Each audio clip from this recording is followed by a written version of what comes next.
Well, good morning. It's nice to see you all.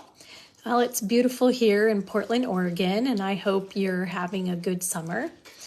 And I just wanted to remind you all that true love really begins with you.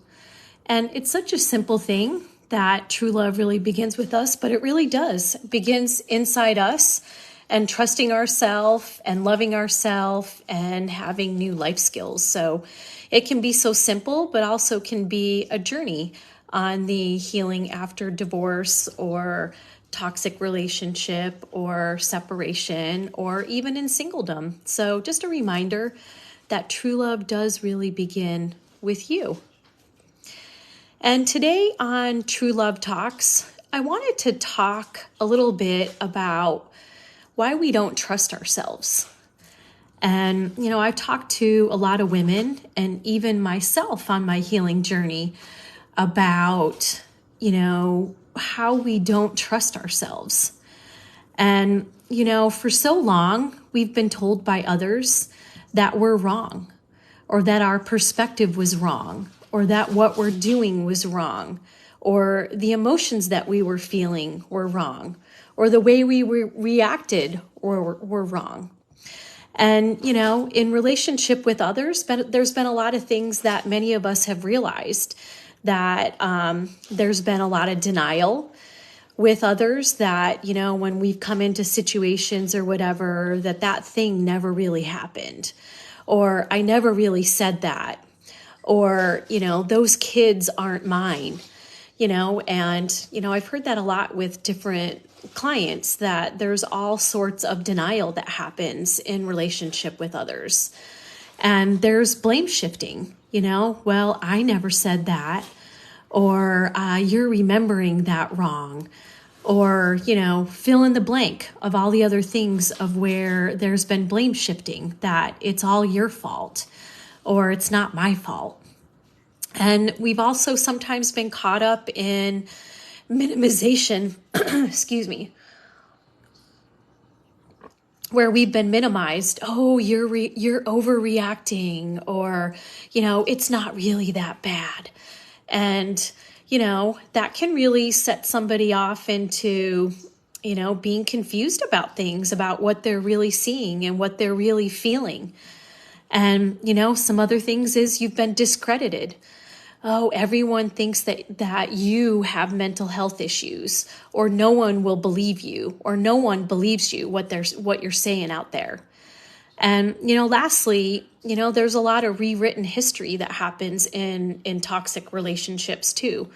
And, that, whatever it is that transpired, that other person remembers it completely different. And that can be really unsettling for anybody who's realizing those type of things, who's been denied, and there's been denial, there's been blame shifting, there's been a minimization, there's been a discrediting of your beliefs or values or thoughts or reactions, and there's been a rewritten history, like that thing never really happened. And really what I'm talking about is gaslighting. And gaslighting was last year's, number one word of the year. And, you can see it everywhere once you're aware of the dynamic. And, some of those things that I just talked about are some of the dynamics of gaslighting. And there's even more, But, what happens over time is with this gaslighting that we feel confusion, because what's going on and our own experience are completely different. And there's a lot of confusion, and it creates a lot of self-doubt. And then there's like low confidence, because you're like, how can I be perceiving things? And I think this is what it is, but then you're being told it's the other thing. And it just gets really confusing. And, your confidence, my confidence dumped out. My ability to trust myself dumped out. I had a lot of ruminating, a lot of thinking, how can this be? And going back through the different scenarios and just thinking over and over and over again. And it just led to incredible amounts of self-doubt. And we can be gaslit by ourselves, and we can be gaslit by others. And, it's just this insidious thing that we begin to doubt ourselves in all areas of our life. Our confidence dumps out. We begin to not trust ourselves, and we don't trust our decisions. And we second guess ourselves like all the time. Every little decision, what am I going to wear, or what am I going to buy, or what am I going to order at dinner, or should I buy this at the grocery store? It's an insidious process that when you've been in relationships with others that have not been mutual and built on trust and built in connection to one another and mutuality and reciprocity, and you've been in one that's been based on lying and gaslighting, like the onus becomes on us. And it just becomes this incessant thing about not being able to make decisions and not being able to trust self. And, I just really wanted to circle back. Yes, there is one component about decision making that we've been told so long, that the things we do are wrong. Yes, that's one part. But on the flip side of that, I want to say and emphasize today that our decision is 100% our decision. And whether, we're right or whether they're wrong, or whatever we decide, that whatever we're deciding on is completely 100% our decision. And with that comes, confidence when we make decisions that this is my decision. And whether I'm right and I choose right, we can have some great great benefits in making a decision, that, wow, this thing really worked out great. And, this led to another thing, or I met another person, or this thing that I bought is just amazing. Like, that's the benefit of having a good decision. And, sometimes our decisions aren't all that great. Like, we might spend some money on something, and that purchase doesn't turn out exactly how we thought it is. And even though we put the decision making and research and lining up all of our ducks, and we make this decision about something, not all decisions always turn out great. And with that, there comes learning, and there comes growth, and there becomes retooling that happens with every decision that we make. And, that's where, getting that confidence to make decisions and confidence in trusting ourselves, that can really lead to great healing in all areas of our life, and also help us to retool where we're going and what decisions need to be made, and recalibrating the rails of our life, with the decisions that we make. And, just recently, I made a decision at the beginning of the year for something that I thought was going to be really great for me. And, that decision, turned out, for the first 3 or 4 months was the greatest thing. And I just thought this was wonderful. But after a few months, things started to change for me. And the decision that I made, that I was wholeheartedly in on and spent quite a bit of money on, just turned out to not fit me as well. And I had an opportunity to really figure out how I made that decision, and, what decisions and what things of this purchase, of this program, that really benefited and aligned with me. And I also figured out which things didn't align with me and what things were not okay, and really helped me to figure out how I'm going to make decisions in the future around this type of program. And, that really helped me to get firm on who I am and how I make decisions, and how I'm going to make decisions in the future. And, another thing that I wanted to share is, do you have a sounding board? Do you have a group of trusted individuals in your inner circle that you can float ideas with? And, sometimes it's helpful to have an inner circle that can help you shape and make decisions when you're uncertain.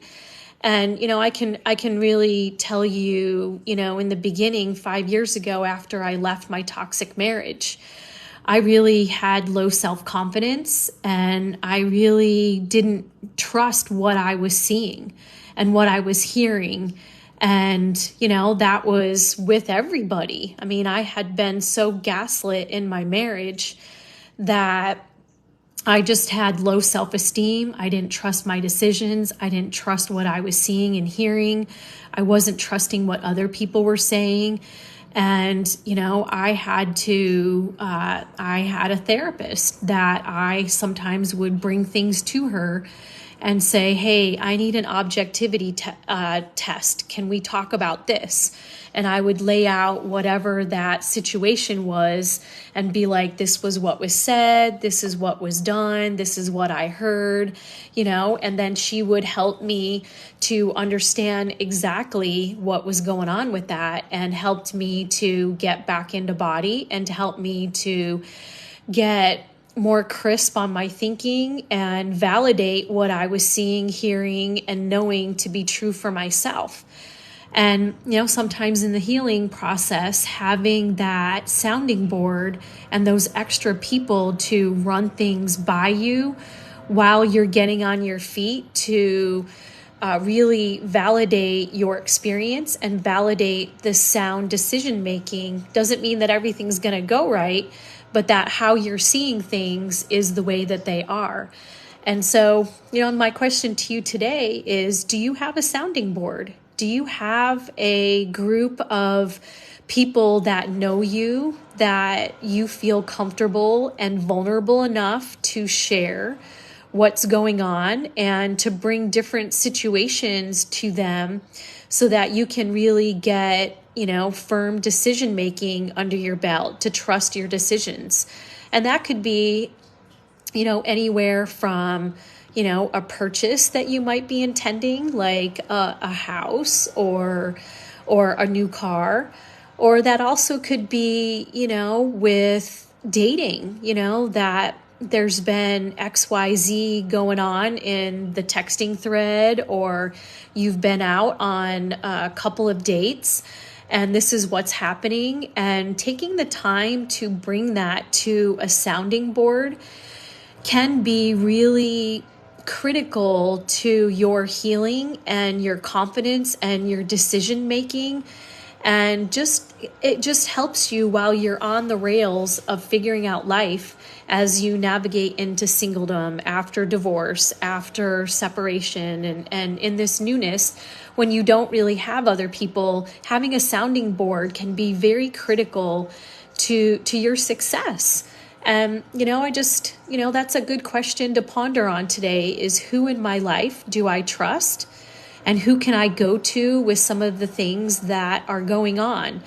And, I just want to give another little pointer, is that if you've been in a toxic relationship or narcissistic abuse, or in a very dysfunctional marriage, it is helpful to be around others that understand what you have lived through. And if you've been in a toxic relationship, there's nothing better than being around other women who have navigated the same waters, who can give you a perspective on what you're going through. Because if you explain this to somebody who doesn't know about a toxic relationship, you can be re-traumatized, and your healing can be hampered for many months as you get back on your feet. So it's very important to have a trusted inner circle that knows you, that you can be vulnerable with, and that you can talk about those things. And, talking with anybody else that's outside who doesn't understand the dynamics of a toxic relationship or gaslighting, or of narcissistic abuse or other types of abuse, that you can leave yourself open to not being validated, to not being heard, seen, or known. And that in itself can really set you back in your healing.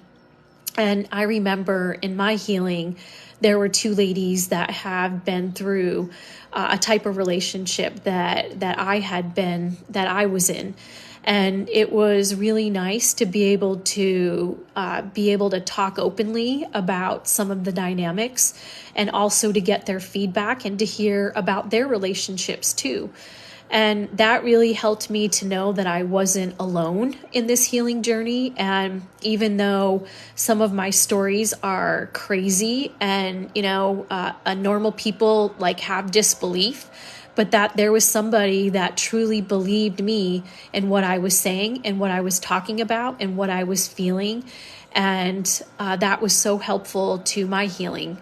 So, one of the biggest things to remember about trusting self is, part of it's been, we've been told for so long that we've been wrong. But again, our decision is 100% ours in whatever we decide to do, how we decide to dress, how we decide to put makeup on, what shade of lipstick are we going to wear, what kind of paddleboard are we going to buy, how often are we going to go out to eat. All of those decisions are 100% ours, and it's a way that we build confidence with ourselves.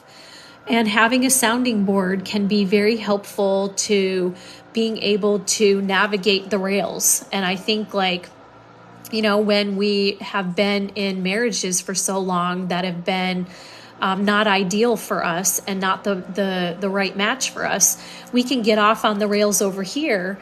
And in our healing, we're going to bounce between, the other side of the rails until we find our middle road, our new normal. And having a sounding board is one of the biggest things that will help give you that sense of security and that sense of safety for you to be able to make decisions. And so I just wanted to talk today about, some of the things about, how we don't trust ourselves and how we have self-doubt.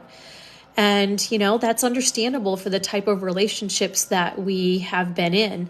But all that can shift as we make more decisions and as we have more data with each decision that we make, think about today, like how many decisions do we get to make, throughout the day? Excuse me. We get to decide what time we get up. We get to decide, how we're going to get dressed. We get to decide what we're going to eat for breakfast. And that whole list goes on throughout the day. So there is hundreds of opportunities for us to make our own decisions and build confidence and start trusting in ourselves. And sure, we're going to have these things. And, don't get me wrong, that big purchase that I made at the beginning of the year, I've had a sounding board to run my ideas and run my beliefs and run some of the scenarios that I've realized through a sounding board. And that person's been very helpful to me.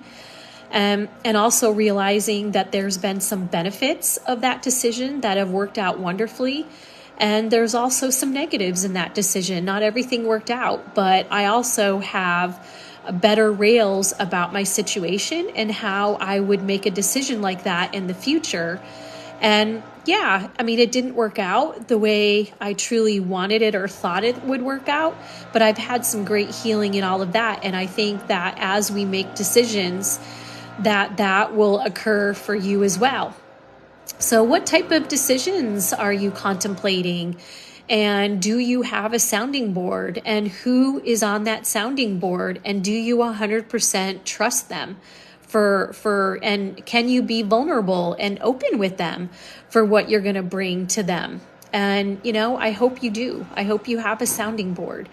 And, if that's something that you're looking for or whatever, there's a great community here in True Love Makeover for women who have navigated these type of relationships.